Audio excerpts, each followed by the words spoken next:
Hello दोस्तों, अध्ययन English गुरु channel पर आप सबका स्वागत है। मैं हरेंद्र कुमार। आज हम पढ़ेंगे देयर विल बी का प्रयोग। भविष्य काल में यानी भविष्य में यानी आने वाले समय की कल्पना करना या किसी वस्तु की भविष्य में कल्पना करना, ऐसे सेंटेंस को बनाने के लिए हम देयर विल बी का प्रयोग करते हैं। हम जैसे कमरे में कुछ लोग होंगे, इस तरह के सेंटेंस जब बनाते हैं तो ऐसे सेंटेंस को किससे बनाएंगे? हम देयर विल बी से।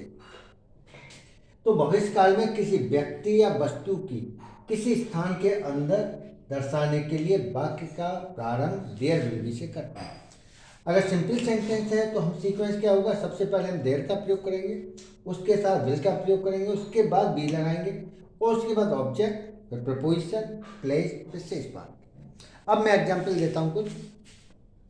एग्जाम्पल देखिए, इस कमरे में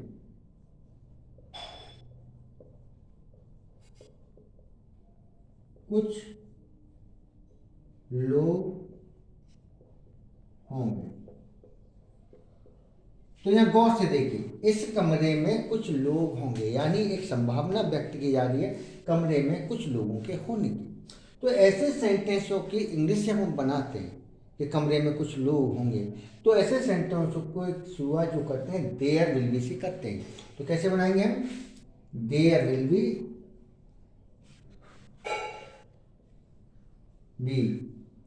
कौन होंगे? कुछ लोग, सम पीपल। सम पीपल कहाँ होंगे? इस कमरे में, in this room. In this room. तो there will be some people in this room. छत पर बच्चे होंगे।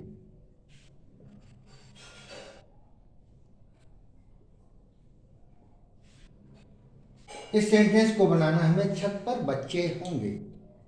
तो क्या कैसे बनाएंगे? देयर विल बी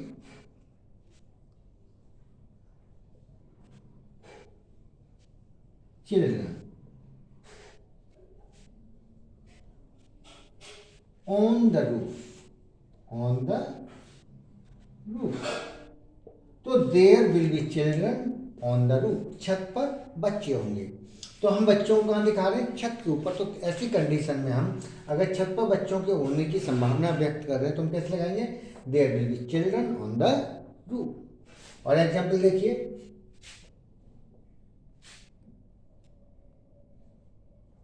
पेड़ के नीचे कुछ मजदूर होंगे।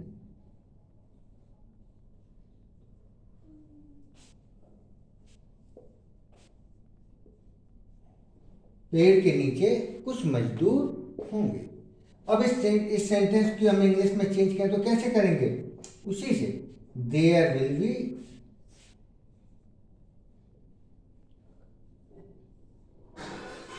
सम वर्कर्स।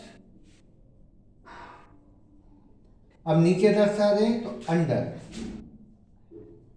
Under the tree. तो कैसे लिखेंगे? There will be some workers under the tree. बहुत आसान है। तो देयर विल बी का प्रयोग कब करते हैं? जब भविष्य में किसी के होने की संभावना व्यक्त करते हैं और ऐसे सेंटेंसों को हम देयर विल बी से बनाते हैं। अब हम देखेंगे नेगेटिव सेंटेंस। तो अब हम बात करेंगे नेगेटिव सेंटेंस की। तो नेगेटिव सेंटेंस में क्या करते हैं? नॉट का जो प्रयोग करते हैं। तो देयर, उसके बाद विल और उसके बाद नॉट लगाते हैं और फिर उसके बाद बी लगाते हैं। विल नॉट बी, तो देयर विल नॉट बी। तो नॉट का प्रयोग कहाँ करेंगे? विल के बाद, और उसके बाद बी लगेगा। फिर उसके बाद वही सेम है, ऑब्जेक्ट, प्रपोजिशन, प्लेस, तो उसके बाद अदर। अब आप एग्जाम्पल देखिए,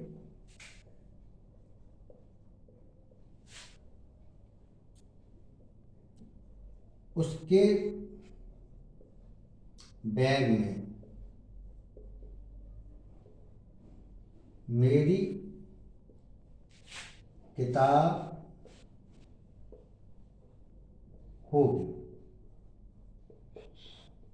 तो जब हम होगी का प्रयोग करेंगे, जब संभावना व्यक्त करेंगे, सॉरी इसमें नेगेटिव करते हैं, इसे नहीं होगी,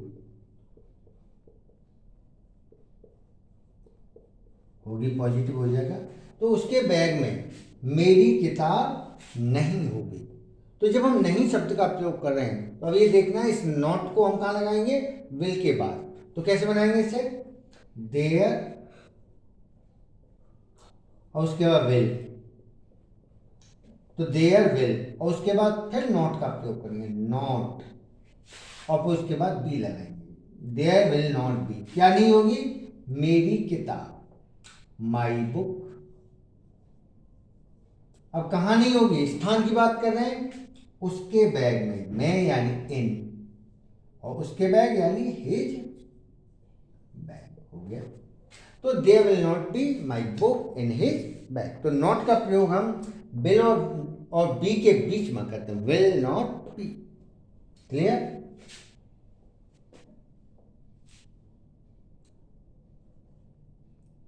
उसके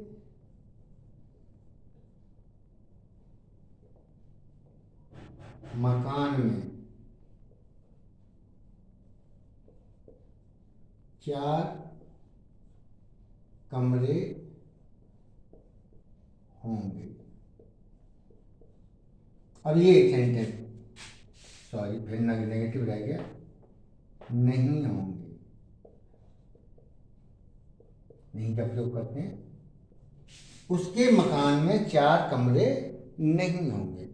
अब यहाँ पर नहीं शब्द का प्रयोग है। अब हम कैसे करेंगे इस सेंटेंस को इंग्लिश में कैसे चेंज करेंगे, there will not be 4 rooms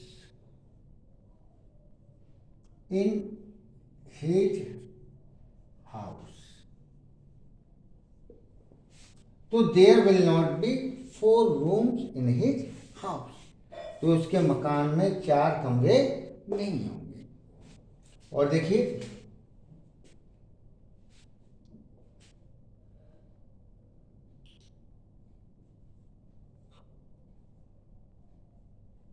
तुम्हारे जीवन में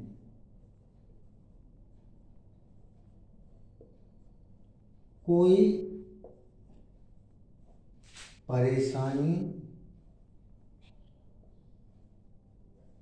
नहीं होगी।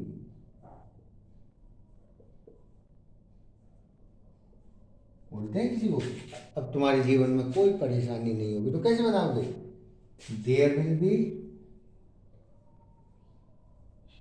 तो देयर विल नॉट बी, तो there will not be any problem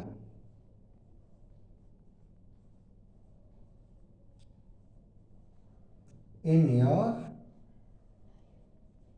life. तो there will not be any problem in your life. तो यहाँ हमने देखा कि नेगेटिव सेंटेंस को हम बहुत ही आसानी के साथ इंग्लिश में चेंज कर सकते हैं। अब हम बात करेंगे इंटरोगेटिव सेंटेंस की। तो अब हम बात करेंगे इंटरोगेटिव सेंटेंस यानी प्रश्नवाचक वाक्य, और ऐसा प्रश्नवाचक वाक्य जो क्या शब्द से शुरू, तो क्या से शुरू होने वाले वाक्य, तो जिन वाक्यों की शुरुआत क्या शब्द से होती है, ऐसे सेंटेंसों को कैसे बनाते हैं, देयर से पहले विल का प्रयोग करेंगे, सबसे पहले विल, फिर उसके बाद देयर, उसके बाद नॉट, फिर बी, उसके बाद ऑब्जेक्ट, फिर उसके बाद प्रीपोजिशन, उसके बाद प्लेस, और अंत में शेष वाक्य का प्रयोग करते हैं। अब देखो एग्जाम्पल,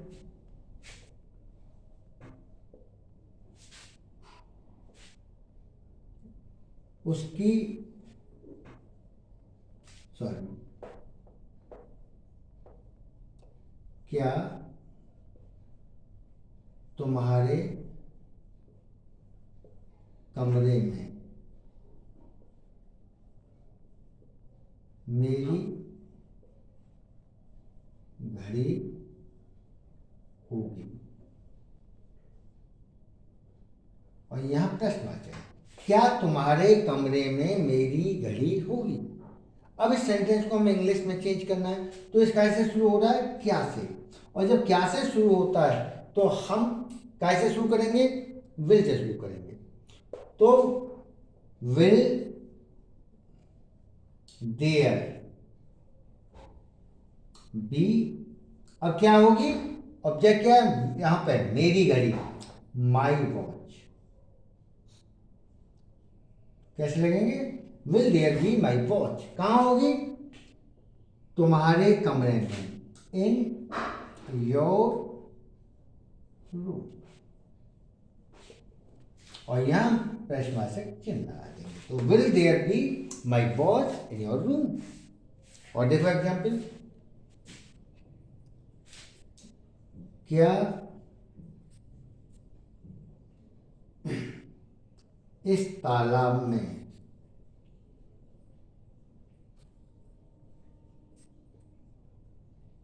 साफ पानी नहीं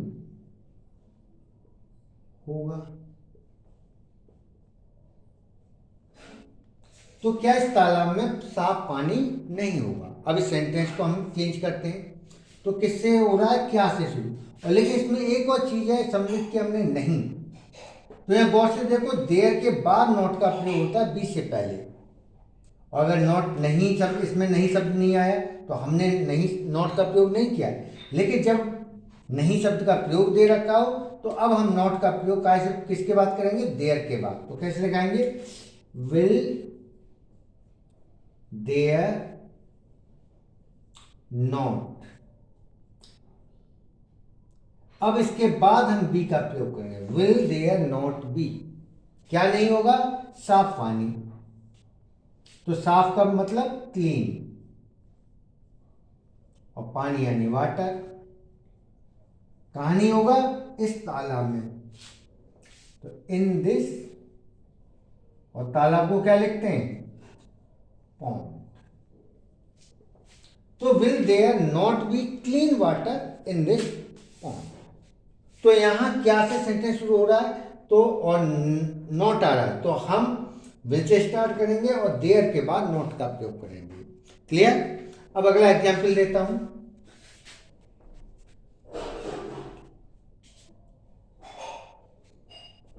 तुम्हारे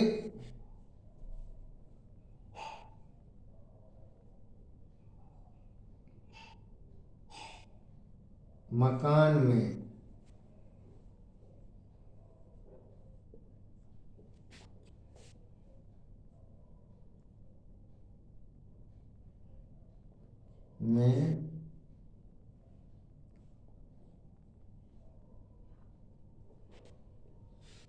हमारे मकान में एक स्टडी रूम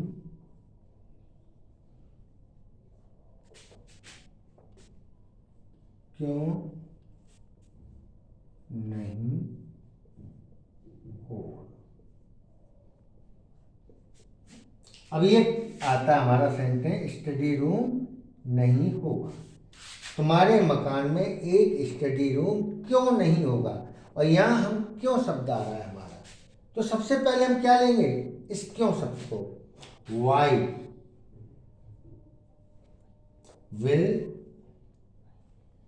उसके बाद देयर। अब देखो यहां पर नहीं शब्द आ रहा है, तो देयर के बाद हम नॉट का प्रयोग करेंगे, नॉट, और उसके बाद बी लगाएंगे। Why will there not be, क्या नहीं होगा, एक study room, a study room, कहां नहीं होगा, तुम्हारे मकान में, in your house, in your house. तो why will there not be a study room in your house. बहुत आसानी के साथ हम हिंदी से इंग्लिश में चेंज कर सकते हैं अगर हमारा सीक्वेंस सही ढंग से पता हो। और मैं यहाँ पर उसी सीक्वेंस की बात कर रहा हूँ कि हम टेंस इंग्लिश, हिंदी से इंग्लिश कैसे चेंज करते हैं, उसका सही सीक्वेंस क्या है, हम ऑक्सिलरी वर्ब का प्रयोग कैसे करते हैं। तो जो बच्चे मेरे वीडियो के साथ जुड़े हुए हैं और जिन्हें मेरी वीडियो अच्छी लग रही है, तो प्लीज़ सब्सक्राइब जरूर करें चैनल को, साथ में लाइक्स और कमेंट्स दें। Thank you.